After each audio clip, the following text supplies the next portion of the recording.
Nonprofit Network podcast, aka the CNN podcast, where your nonprofit shines. I am your host, Ericka Scott, Executive Director of LifeChangers, Inc., who brings you this podcast. And this episode is sponsored by the Book Coaching, using the Holy Bible to help you rise above average. Well, family, today I have a special guest with me, Miss Darcy Schatz, CEO of Nonprofit Ops Pro. Hey, Darcy, how are you? I am excellent. Thank you so much for having me on. Oh, it is my pleasure. It is my pleasure. I'm excited to have you. Just based on the little bit that I know, I am really interested. It had my ears tingling like, well, what else? What else? So I like to hear as soon as the listeners hear what it is you have going on. So let me ask you this. Tell us a little bit of your backstory, please, what you used to do and what brought you into what you do now, and what does Nonprofit Ops Pro do? Go for it. All right. I started my first business as a home organizer. So when my kids were very young, I was looking for an opportunity to make some extra income. And so I started a business going to people's homes and helping them organize their clutter and go through their mail, make to-do lists, and generally kind of clear out kind of the physical clutter that they had in their homes, which was wonderful, amazing, rewarding work. I loved it.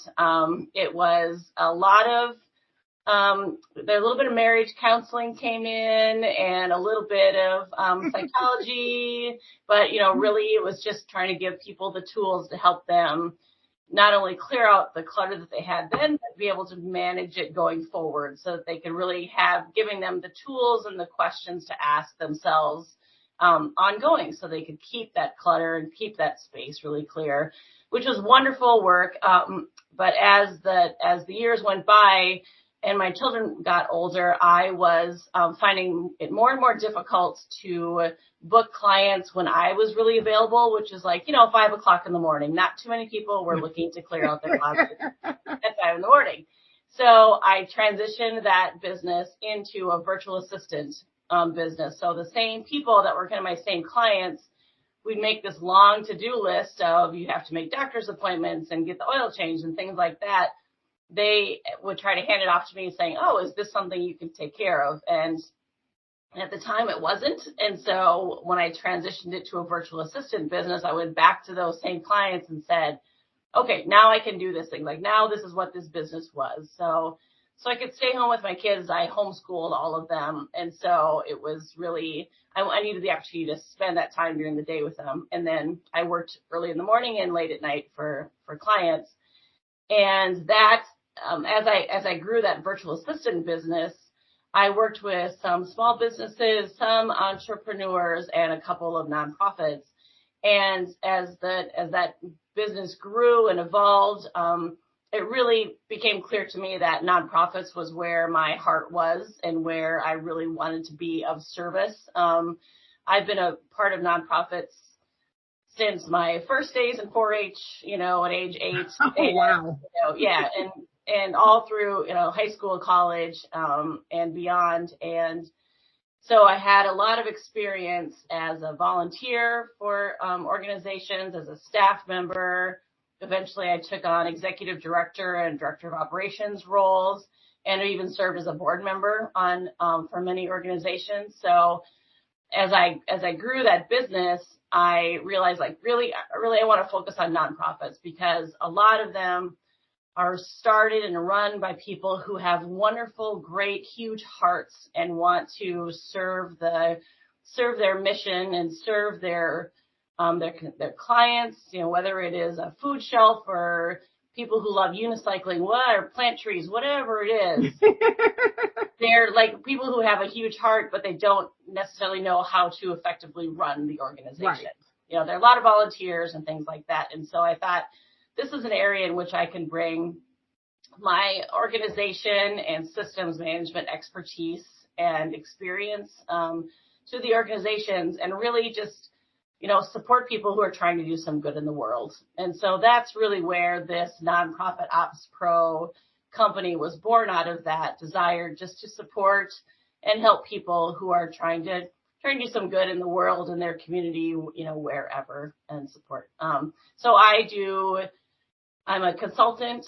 I do speaking. I do coaching, and I do some admin support as well for organizations. Like if you actually hire me to be the admin for their organization. But a big part of what I do is my website has just pages and pages of free resources for organizations if you live in Los Angeles and you need a free meeting space for your organization, I've got some listings on that California page where you can find a meeting room. Yeah. If you're a nonprofit in Pennsylvania and you don't really know how to renew or apply to be a nonprofit in Pennsylvania, I've got that resource on my website on the Pennsylvania page. Awesome. Yeah.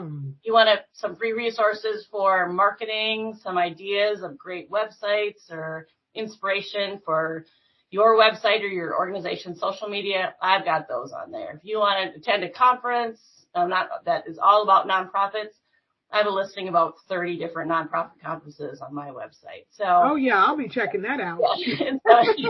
And so it's all like I just want to be like a resource for nonprofit people who are trying to just do good work for their organization, to really make it work effectively and efficiently, and just provide great resources for people. That's what I do. And that is absolutely awesome. How long? Because that's what the CNN podcast was created. We're building a global network of nonprofits. So, but we do provide nonprofit resources, free and low cost resources for nonprofits. But we're not even a year old. And but what you're saying, that sounds like you've been working on this for a long time. When was Nonprofit Ops Pro even born? It was officially started in 2020, just as the pandemic was starting, which is fine. But I've been the previous iteration of that company has been around for 12 years, give or take 12 years. Yep. So it's just like this kind of, but this really specific work just for nonprofits has been, we're just coming up on our third anniversary of this company. Okay. So now, and it's so interesting that you brought up two things, events and volunteering, getting volunteers or helping, nonprofits with volunteers. And I'll say this. I had done one episode a few weeks ago about events, and that one had such a great response.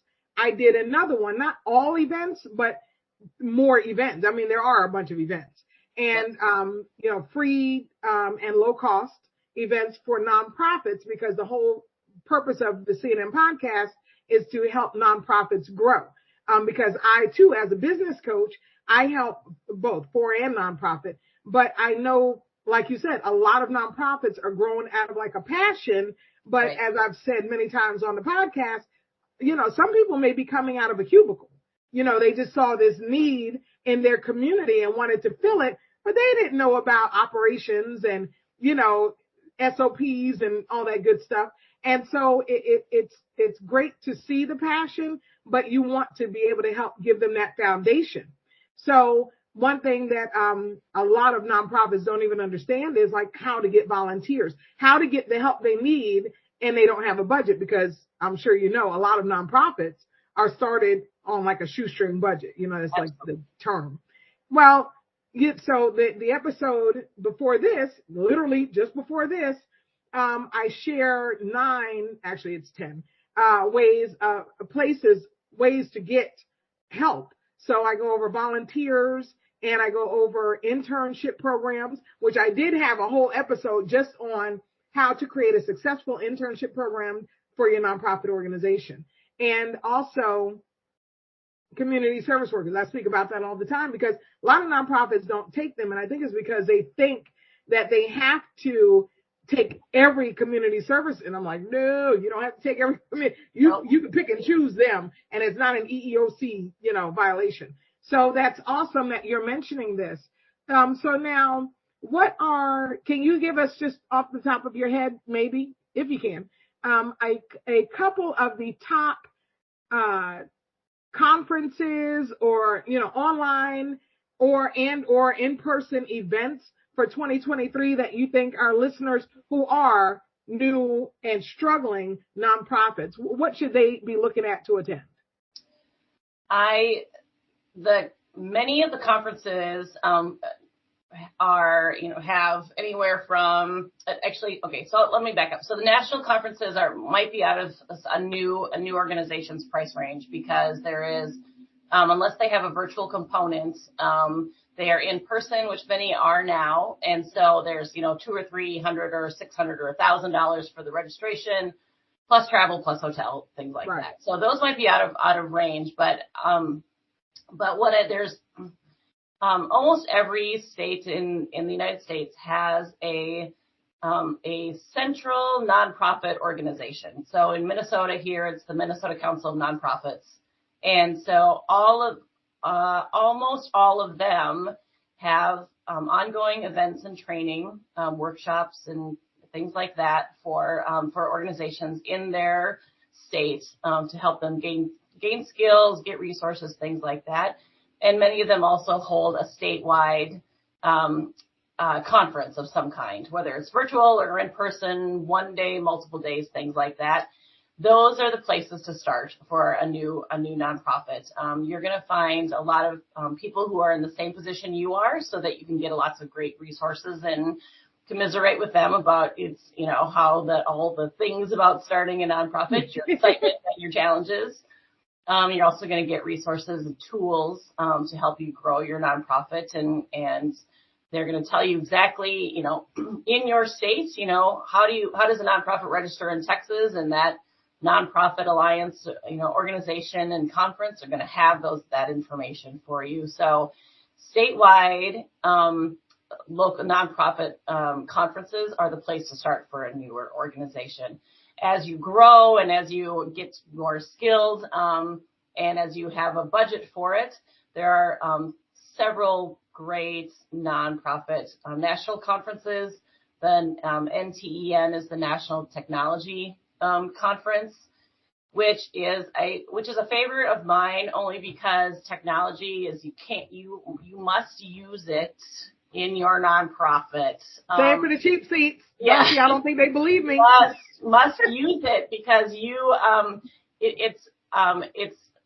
you're doing your clients a bit of a disservice by not embracing technology, because you only have a finite amount of personal and financial resources. And that's what technology and software is designed to do, is designed to help you be more efficient and get more done. So the investment that you make, and even and there's lots of free versions of software out there.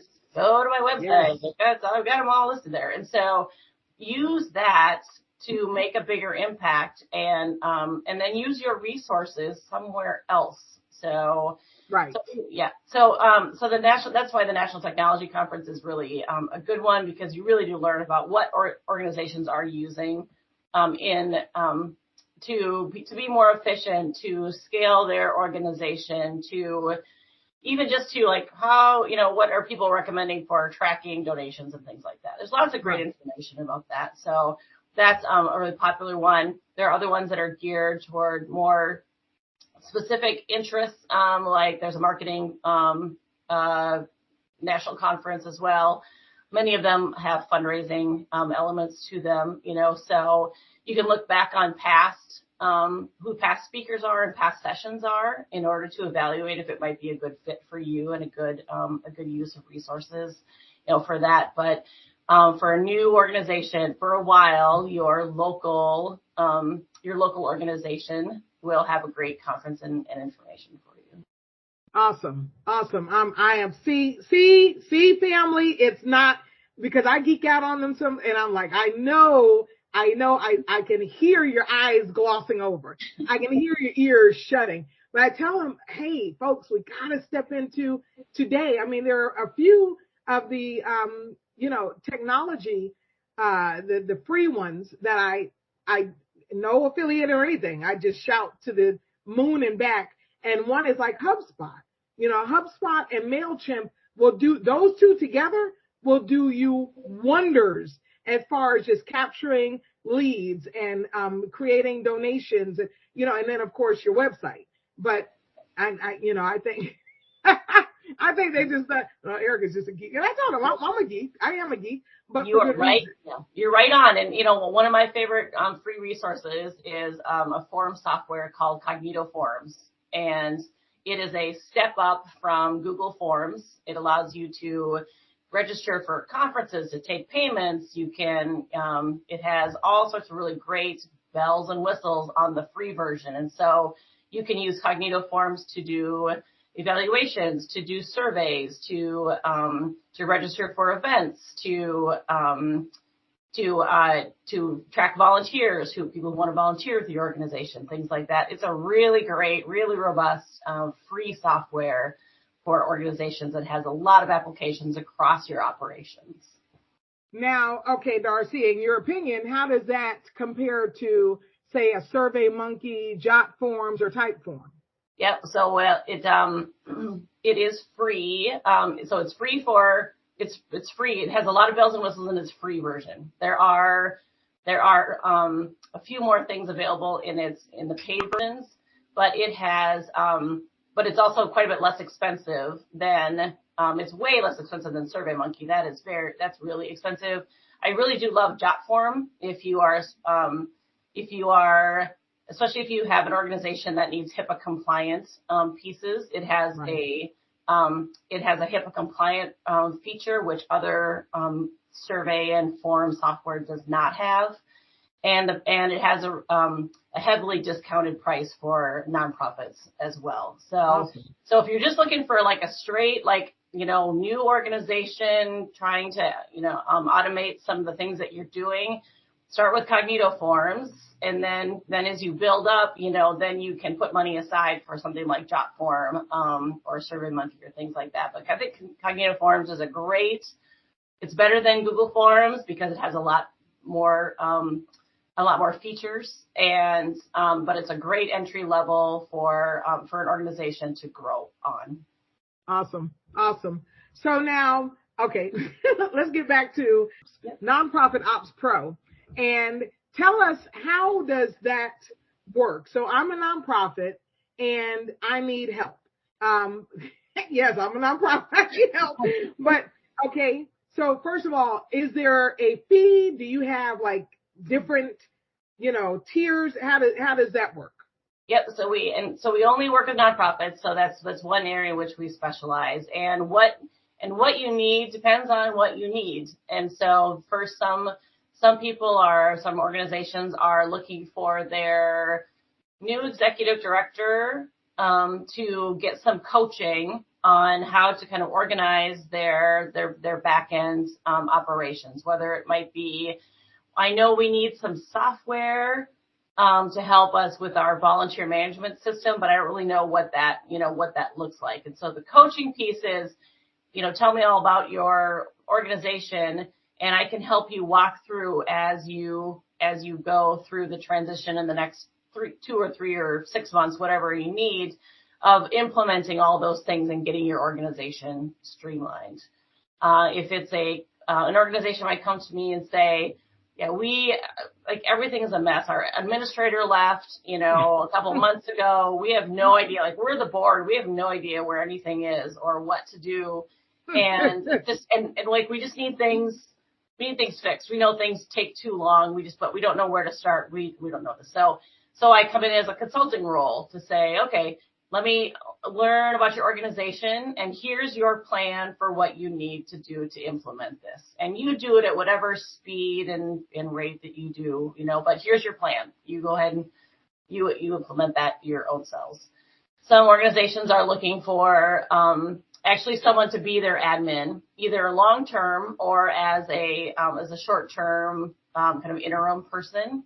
They want to hire an executive director, eventually, but they need someone just to take over the reins, for a few months to a year to get them into that, into that process and get them. But they need someone who, like me, who can jump in quickly, because I already know like the stuff about how to run the organization. So just learning the details about that organization.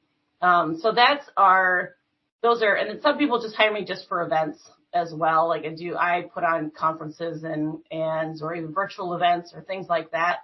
And so they might just be looking for someone just to run a conference for them, because they know that their current staff doesn't have capacity to do something like that. So, and there's a fee for all of it, but it's very, but it varies according to what they're looking for. But even like just the straight admin work is it's $40 an hour, and wow, it's low because I want it to be accessible even to to any kind of organization, and they have the flexibility of choosing like an hourly rate. We just need you up to 5 hours a week or whatever, or like a retainer method, like, we're going to pay you $3,000 a month and we expect 20 hours, in the month or whatever. And so they can more easily budget what that cost will be, from month to month. So, but I provide some flexibility there as well. So we provide a lot of services. I have a few team members that work with me. They are all people very passionate about nonprofits, and they are all either stay-at-home moms or military spouses. And so that's where that's my kind of purpose in hiring the staff that I do. And from those two groups, one, because I was a stay-at-home mom myself for a very long time, and it's it can be really challenging to find work that works, especially if you have young children that you're trying to work that around. And the same thing for military spouses. It's difficult for them to find ongoing work as they move so frequently, right. Things like that. So I hire from those two sectors, the people who are very committed to the work that we do and really buy into our company motto, which is just doing some good in the world. So those are some of the services and that we offer to nonprofits. So now how do you deliver those services? Because you were saying that you put together their action plan of what they need to do. Yep. And do you just hand them that list, or do you make like videos? How do you deliver that? That depends on what they're looking for and who's going to be implementing it. And so it's generally for a consulting plan is generally a written plan. It has, different areas, kind of a step-by-step of, okay, your volunteer management or your volunteer recruitment and onboarding system. Yeah, currently that involves, people emailing you for ideas and you emailing them back and then them asking more questions about it and you responding to those. And then they eventually say, yes, I'd like to volunteer. And then you email them back and say, great, what would you like to volunteer for? And they email back and say, well, I don't know, what do you have? And then so this whole back and forth for 6 or 8 weeks and 57 emails. And so my consulting piece of that would be create step one is to clarify what your volunteer opportunities are for people, put them on a page on your website, along with the name of what it is, 2 or 3 sentences about the time commitment and the kind of skills that would be required. And then step 2 is create a cognito form for volunteers and, capture name, email, phone number, and then have them tick the box of what things they would like to volunteer for. And then that form automatically gets sent to somebody who can then contact the volunteer and onboard them. So that is a piece of a consulting plan. And so I'm not implementing that for them. I'm just telling them this is how I suggest that you go about fixing that volunteer recruitment and onboarding piece. So. Okay. Now you mentioned a team. Do you and or any of your team members ever go on site, or is everything virtual? Most are virtual. I have clients all over the country. I do have some clients for whom I am on site occasionally. So I have clients on the East Coast that I visit kind of whenever needed, as we have kind of a major thing or we've got some work to do. We'll spend a couple days there getting things organized. But otherwise, I'm in constant communication with the leadership or the clients that are on staff. So I have a couple of clients for whom I'm in some supervisory position, and so I have staff on site at those locations, and I manage them as well as the other work that I'm doing for the organization. So, but we're in constant communication. I have great tools, again, technology people that allows you. So I run nonprofits all around the country. I have a couple international clients as well. But I use Asana to keep myself and everybody else organized, and I use Slack to, for us to be able to be in communication and get questions answered. And I can run any organization from here in my happy little office. You gotta love technology. I'm just, we don't have a facility yet, and so, but even if we had a facility, I'd be hard pressed to have our volunteer in Malaysia come hang out with us so he can do his volunteer, just because he wants to help out. Or our intern outside of Shanghai, China, come do his internship here. No, folks, it's that time. And personally, I've been, back when it was called telecommuting, when you were part in and part out. Now it's, hybrid, I think it's called. And I've been since the late 90s when I first, even when I was still on dial-up, I was trying to be just full-time telecommute, just at home then. But the company I was with said, no, we're not ready for that. I was like, well, you're a remote employee pro then. Yeah. Yes, there you go. But you know what? It's a personality thing because everybody is not a self-starter, self-motivated, and accountable and responsible, really. So some people need that, what are you doing? But I'm not one of them. Yeah, that's a really important question that I think that when I am working with organizations, when I am hiring for myself, as well as when I'm hiring for my clients or consulting with them on their hiring, that's a really important question is, have you ever worked as a remote employee? And if not, what do you think some of those challenges are going to be, are you someone who likes to have a lot of people around you when you work? You kind of feed off that, because you have to hire people who are going to be successful in that remote role. And because then you're just setting everybody up for success rather than hiring somebody who might be a great technical fit or skill fit, but their personality is they like to have that activity around them. That's how they feel productive and energized. You're just setting everyone up to fail at that point. Right.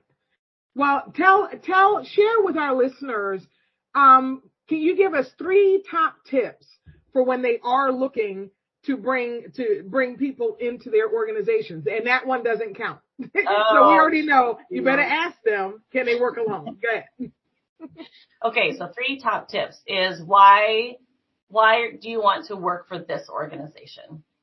And what you're looking for to hear from them is, I care about the work that you are doing because I have some sort of passion or, personal connection to it or things like that. While it is certainly possible for someone to be a great employee who doesn't have you can certainly work for the unicycle nonprofit and not be a unicyclist. But you have to care about why, about that organization or why that, about that mission. And so you're looking for someone who does care about the mission. It might be for unicycling. I love the idea of this. I've always wanted to learn, I think it's a really fun activity, and so they are going to be, they're going to buy into the organization. So why do you want to work for this organization I think is a really important one. Another one is, have you actually ever worked for a nonprofit before? I think that is a really an important question because working for a nonprofit is not the same as working for Amen. For a company. Yes. it's not. While I'm a big advocate for you must run your nonprofit like a business, it doesn't go back the other direction. So yeah.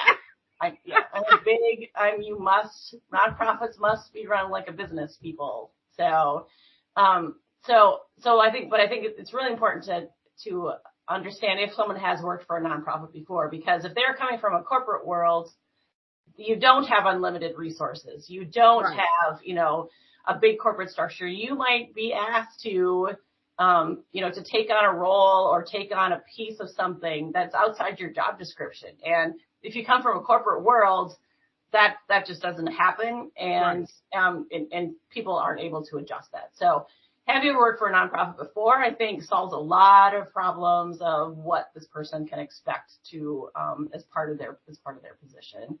So those are, sorry, you asked for two tips.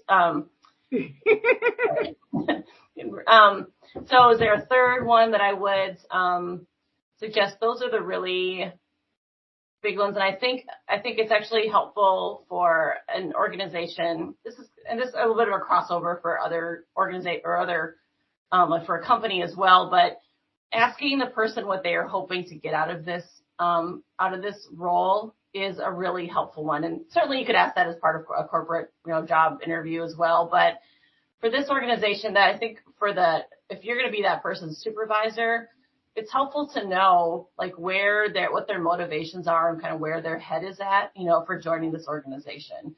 If they are looking to be like, yes, I want to be the head of this organization, someday, that's helpful information, because you kind of know what they're going to be working for and what they're where they're looking for. And then you can decide if that's going to be a good fit for your organization or not, because you might have a really flat organization where you're the head of the organization, and you're going to be like, are they looking for my job? So I think it's all just really good information to have as you are hired for a nonprofit. Well, and folks, I have to reiterate, this is my first time ever speaking to, laying eyes on, hearing even Darcy's voice.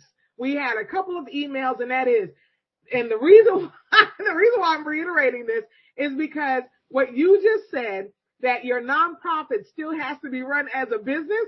I promise you, the listeners are completely tired of me hearing me say that, but I say it every time I'm talking about your nonprofit, because that's what we're doing, helping a nonprofit business, either get off the ground to begin with or get unstuck. And I always say, your nonprofit is a business. That is right. They're like, see, she's rubbing off on her too. No, I'm not. You did not coordinate any of that. That is 100% true. Yes. Thank you. High five. Air high five. There you go. So now, Darcy, share with us, because we, LifeChangers, my nonprofit, we're actually putting on our first event in October. Yay! It's a fundraiser called, this will be the first annual Guiding Light Luncheon. And we'll be doing a silent auction, and it's in its infancy stage for planning. But like I said, now this is my first event as a nonprofit. Yeah. However, when I worked for Cobb County government with those unlimited resources, I put on job fairs, celebrity basketball games, back to school fest, that sort of thing. So going to the event space, like I said, we're still new, and I do have somebody who's kind of experienced with this, but I want you to share, because I haven't been sharing this journey. I want you to share kind of first steps and milestones, and I'm listening intently, of planning an event that's, I guess, uniform to online and in person. Did that make sense? Is that a good? Okay, good. Yeah. There's certainly going to be every event. The blueprint is pretty much the same. So first is you start with the date of the event, and you work backwards from there. You do not start from where you are today. Your planning starts from the event date and works backwards. because you're going to find yourself very short on time if you try to work forwards, that way. So you start with, okay, your event is October 5th, 2023.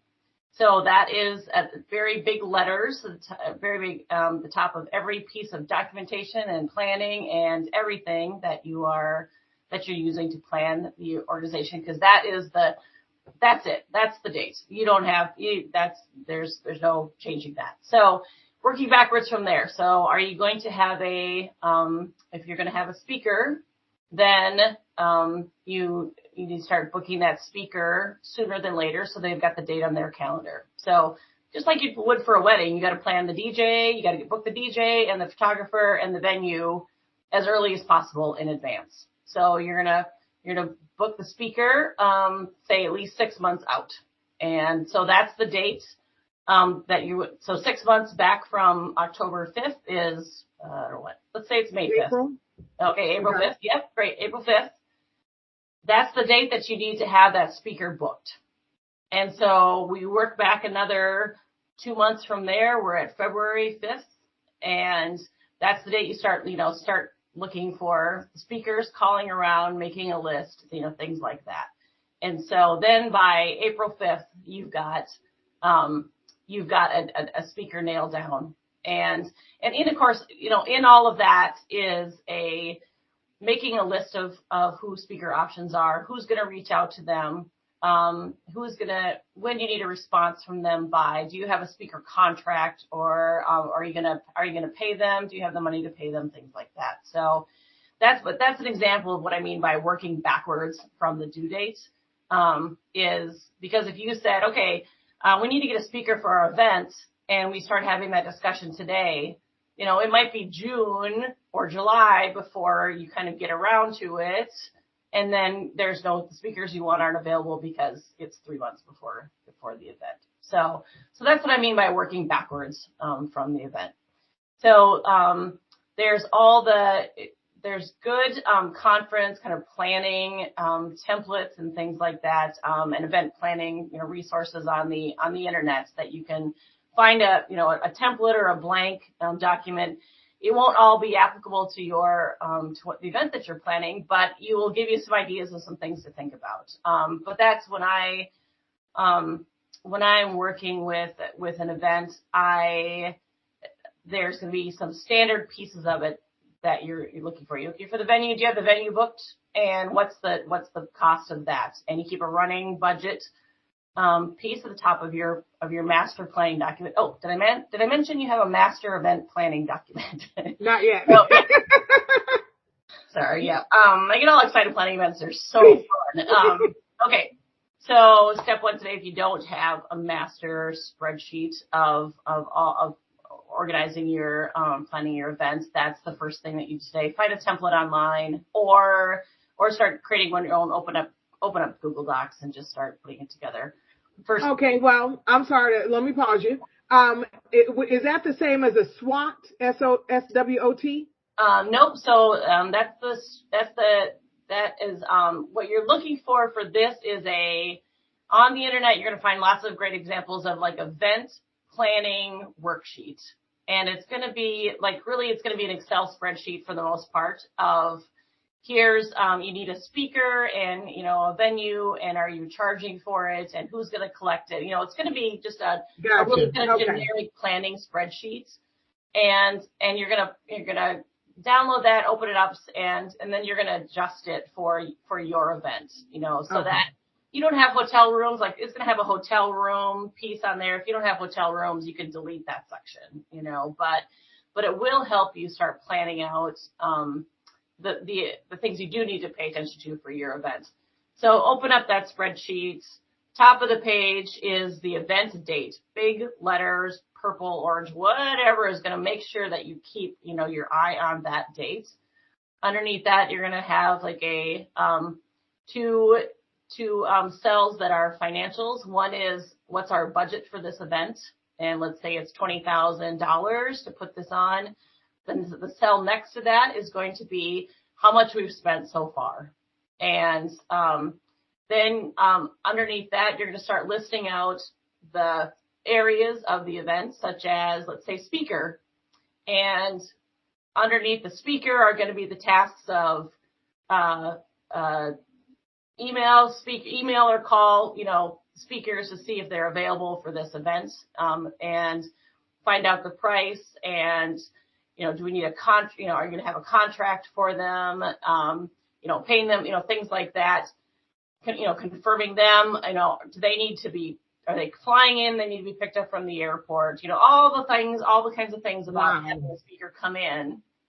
And then next to that, on the next column will be the amount that you're going to pay that speaker. And so let's say that speaker is going to charge $1,000 to come in and speak for your event. That $1,000 is going to go up into that cell where it's how much are we spending on the event. Next section is food. Is it going to be catered? And we're going to spend $5,000 on food. Are we serving it? Are they serving it? Is the caterer, doing it? Those kinds of things. And then that amount then goes up into that running total of how much you're spending on the event. You have, due dates on a column next to things. So the due date for that speaker we already talked about is having one nailed down. The due date is April 5th, having that speaker confirmed. And then so your subtask there can have will have their associated due dates as well. February 2nd. February 5th is going to be start, researching and creating a list of speaker options. February 10th is, start emailing them one at a time with a due date to get back to us. Are you available? So you don't want to double book someone either. Right. That's what I'm thinking. Like, well, what if two? Okay. Yeah. Yep. Start with one. Yep. And ask, and maybe it's a phone call, instead of an email, but you have to have a due date to say like, hey, Mr. Pearson, we'd love for you to speak, at our event on October 5th, at, 8 p.m. You'd be our keynote speaker. Are you available, to do that? And we'd love to know if it's going to be an email. We'd love to know your availability, or interest by, give them, 3 days to get back to you, then give them a call, If you can't get a hold of them, they don't seem to be very interested, then you can move on to the next person. Right. Well, that makes sense why you're saying start so early, because if you're giving each person like 3 or 4 days to get back, that time goes by quick. Right, exactly. Yep. And so like are people on vacation? You really like this person, but they're on vacation or they're kind of hard to get a hold of, so you have to allow some time to kind of work through that list of speakers to get somebody booked. So, and then they might come back and say, yes, I'd love to be a speaker for your event. Are you, is this a paid gig or is this free? Or like, what's the compensation, here? And that's the point where you can say, oh, well, we have $1,000 budgeted, or we don't have any budget for this, but we will be promoting this on X, Y, and Z, and it's, we're asking you because of this reason, so, and they can then say yes or no, depending on what they want to do. So that's why it does take some time to find a speaker where you have to start so early. And also then, you're really aiming for that April 5th to have somebody nailed down with a contract or whatever you're going to do. But then you also have a little bit of wiggle room, to go a little bit beyond that because your deadline for that is so early. Then you can go into May if you really need to, but then you just got to start that early. So that's just kind of a process. You work through all the pieces of putting together this event.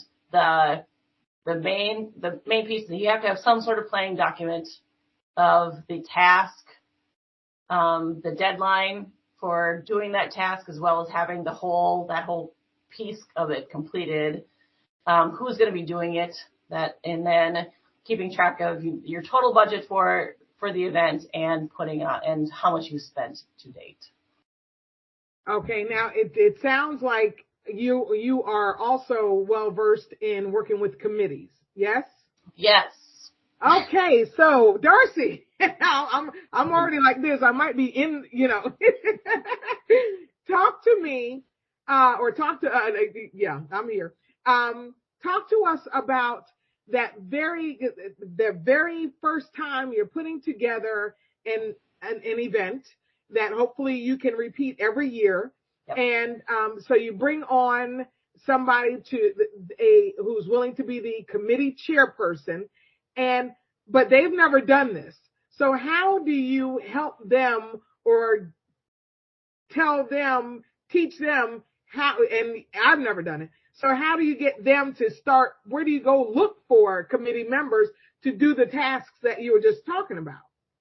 And I have always found with organizations that the mentality of how you work with someone, and I come into new organizations all the time, where they have no idea who I am, but I'm coming in a role of things need to be fixed. And so that can be a really, that could potentially be a very defensive and a very, threatening position for someone to have me come in, to their organization, because I'm brought in by the board, but there's a bunch of things about the leadership or the staff or committees or whatever that's messed up, and the board is saying, I want you to fix that committee. Well, okay, yeah, we can do that, but how we do that is really, really critical, and it happens to me all the time. So that committee chair is 100% justified in feeling some trepidation, some fear, some, a little bit of antagonism, whatever, defensiveness about being told that somebody needs to come in and fix what I'm doing because I'm not doing it right. So, and I get that, and so it is, it kind of, goes back to the work that I did as a home organizer, because much of the work, while I was brought in by one member of the household, there may be other members of the household for whom they have no interest in whatever is happening here. They're, and they're like, you are invading my space. You are like, yes, you're just coming in and telling me like I have to throw this away or whatever kind of thing. And so it's the same sort of thing. It's how you work with that, both in that situation and with this situation, is really critical. I come in with an attitude of teamwork and listening. I just listen for much of the first, might even be like month. I'm meeting with people, but I'm listening to what they're saying to me. So I'm not coming in saying, all right, we're going to fix this and we're going to fix this and this is wrong and you're doing this, kind of thing. It is, hey committee chairs, please, I'd love to meet with you and just learn more about what you do, about your role in this organization. Tell me what you love about it. Tell me what's going great. Tell me some areas in which you are frustrated about about the work that you're doing, and things that you feel like aren't going as well as they could be, or you'd like to, So it's just like, just talk. Just tell me about what you're doing. And then that's where we come out of those conversations with not only the sense of teamwork that we're working on this together, but also like, I'm not here just to change everything. Like, you're still like the committee chair, and I'm just here to support you in this and make this run more effectively and more efficiently. And also, like, we're working together to make things right. Go well for this organization. Like, we're all in the same team, pulling the same direction to support this organization. So, right. So that's how you can pull in a committee member who might be feeling some resistance. And so, in this example of the events piece, So if I'm offering some solutions and support here, and so we're not going to throw this event on you. Susie, because without any support. If you want to be the committee chair, I've got experience in helping put on events, and you and I can work together to make a great event that isn't stressful for people to put on. It doesn't feel overwhelming to people. Like, we'll put together some great timelines and a great, task list and things like that. And then we'll pull in more committee members so that everybody is doing some pieces, and it's going to be a great event, for the organization. So there's a lot of, and there's nothing magic to what I do. I mean, that's how people, should be interacting with each other, not just in nonprofits, but in the world and, and right. everywhere, but especially in this in the nonprofit world where most people are volunteers, then, that piece of helping you maintain that ownership and responsibility and coming in with an attitude of teamwork and support, goes a really long ways in a nonprofit organization to helping build that trust and teamwork so that you're all working together to move the organization forward. That is absolutely awesome. That and I like that you say you came in when you go into a new client, even though one family member hired you, little Johnny might not see anything wrong with leaving his rollerblades in the hallway. Yeah, and it usually was like the spouse where really there was more, yeah. So so the kids were usually fine. Yeah. It was so, now, do you still do that kind of work or no? I don't actually. Yeah, I do. I have one client that I still do that work for, mostly out of a spirit. It's just it's a good friend, and so I still help on occasion. But I do. In the times that I do it, it's really lovely, fulfilling work because you leave their home knowing that not only have you removed some like physical items and physically cleaned up an area or made it more livable, whatever, but you can just see the emotional burden that has been lifted from people, after sessions like that. And it's a really lovely place to be from my point of view. I wasn't sure if working with nonprofits in this capacity would have the same sense of fulfillment, but I've actually found it to be while it's a little different, it's much deeper because one of my clients is an organization that creates, puts together solar generators for disaster areas. And so, when the tornadoes hit Kentucky last year, we put some solar generators in a community that had lost power, and they were able to power cell phones and CPAP machines and other medical devices for a week until the power grid came back online in that community. And so, while the work that I do is sometimes less direct than it was when I was a home organizer, it has even greater and more impactful meaning working for nonprofits than it did for individual people. So I'm helping whole communities, rather than just individual people.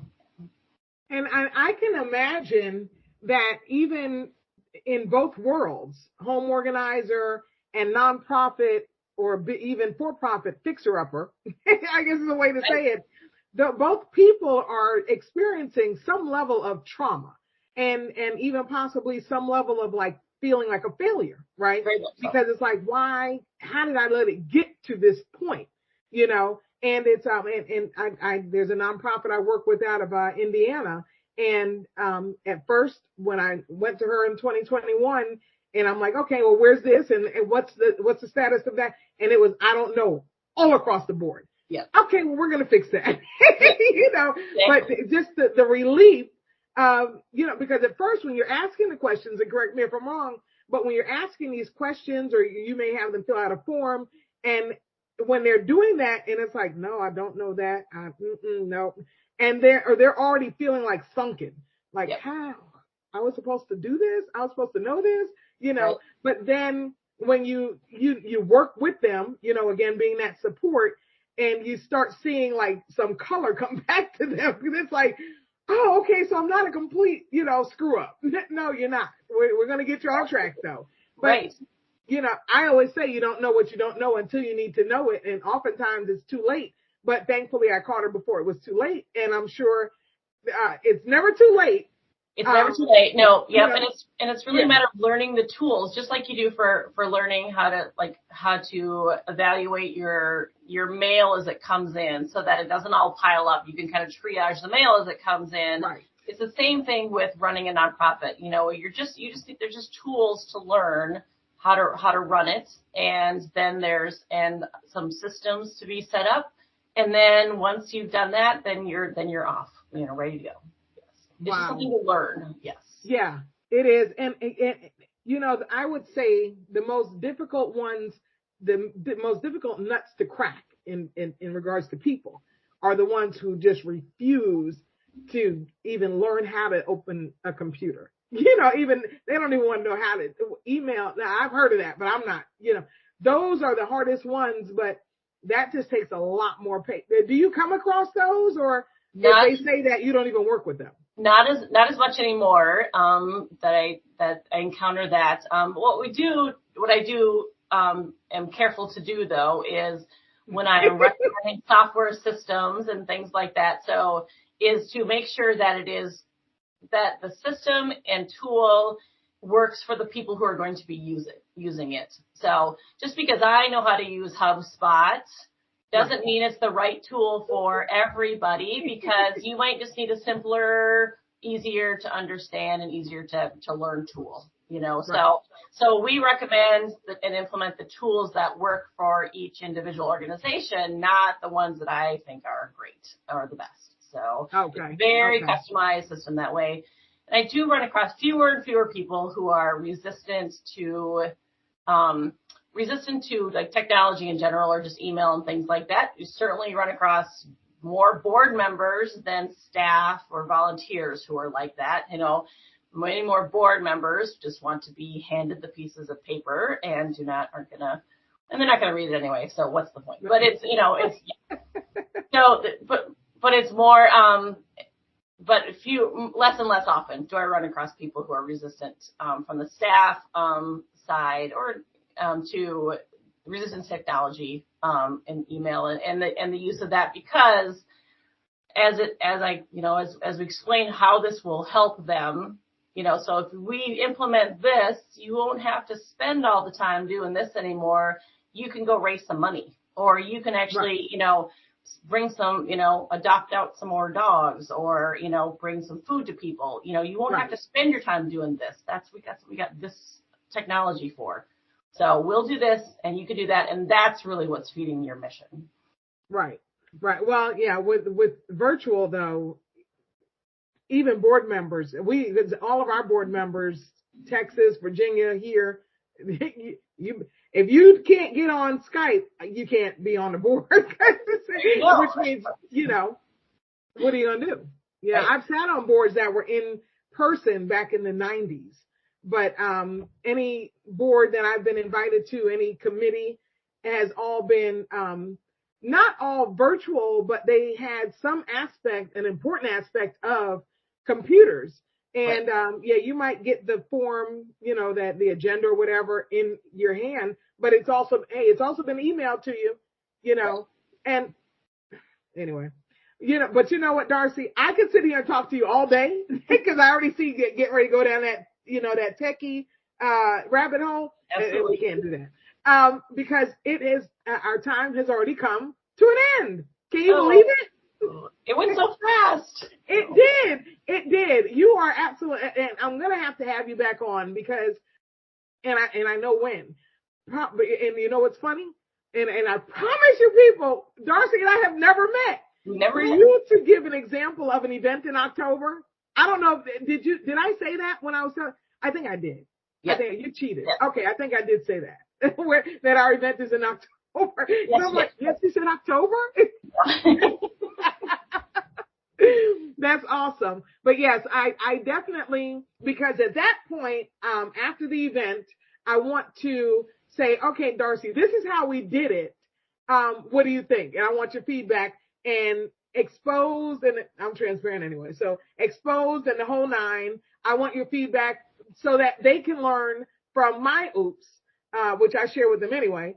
So, that would be pretty awesome. Would you be up for coming back? Love to. Yep. And, and your event's going to be great. There's always things to tweak and that you might do differently next year and things like that.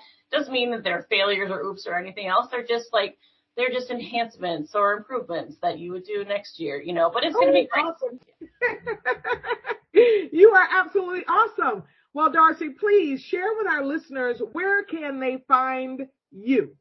Yep, I am on LinkedIn, Instagram. I have a Facebook page as well, but the best place to start is my website, which is nonprofitopspro.com. Awesome. Absolutely awesome. And family, if you are interested in being a guest, just like Darcy, and chatting with me on air, please visit our website, thecnnpodcast.com. If you would like to advertise, go to the same place and click the advertise tab. And as always, until next time, be awesome and be blessed.